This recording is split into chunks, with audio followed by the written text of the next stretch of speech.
नमस्कार, म ओजस्वी आचार्य। आज मेरो विद्यालय बन्द छ। सरहरूले मलाई घरै बसेर अध्ययन गर्न भन्नुभएको छ। शिक्षक महासंघद्वारा आयोजित आम शैक्षिक हडतालका कारण विद्यालय बन्द भएको। यति बेला म दमकड़ा नमुना माध्यमिक विद्यालयको कक्षा 8 मा पढ्दैछु। आज मेरो कक्षा 9 मा अध्ययन गर्ने विद्यार्थीको रूपमा बोल्ने पालो हो। तर शिक्षाको क्षेत्रमा आएका थुप्रै चुनौतीका कारण आज पनि म कक्षा 8 मै अध्ययन गर्ने विद्यार्थीको रूपमा उपस्थित भएकी छु। त्यो पनि विद्यालयबाट होइन, आफ्नै घरबाट। हामी सबैलाई अवगत नै छ, हाम्रा गुरुहरू विगत 14 दिनबाट काठमाडौँ स्थित आन्दोलनमा हुनुहुन्छ। ज्ञापन पत्र, धरना र अनसनबाट सुरु गरिएको यो आन्दोलन सामुदायिक विद्यालयको पठन पाठन नै ठप्प हुने गरी अगाडि बढिरहेको छ। शैक्षिक सत्र 2080 को नतिजा प्रकाशन गर्न पनि बाँकी नै छ।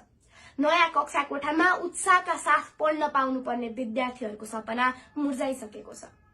राज्यको नीतिगत त्रुटिका कारण वा भनौं शैक्षिक क्षेत्रलाई व्यवस्थापन गर्न नसक्दा राज्य विरुद्ध नै उत्रिनु परेको पीडा व्यक्त गर्दै हाम्रा गुरुहरूले हाम्रो शैक्षिक भविष्य नबिगार्ने प्रतिबद्धता गर्नुभएको छ। तर शैक्षिक सत्रको सुरुमै भएको यो आन्दोलनले गर्दा शिक्षाको क्षेत्रमा ठूलो चुनौती आउने कुरा शिक्षाका जानकारहरूले बताउनु भएको छ।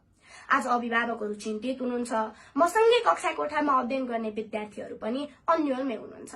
यस्तो बेलामा म राज्यको ध्यानाकर्षण गराउन चाहन्छु कि हाम्रा गुरुहरूका माग र मुद्दाहरू छिटोभन्दा छिटो सम्बोधन गरियोस्। साँझ बिहान कसरी छाक टार्ने भन्ने ती शिक्षकहरूले बाल कक्षा कसरी सञ्चालन गर्न सक्नु होला?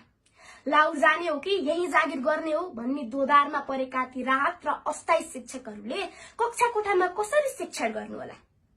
शिक्षक निमुखो र कमजोर रहँदासम्म शैक्षिक जनशक्ति व्यवस्थापन हुँदैन भन्ने कुरामा हाम्रा राज्यका सञ्चालकहरू अबुझ हुनु हुँदैन।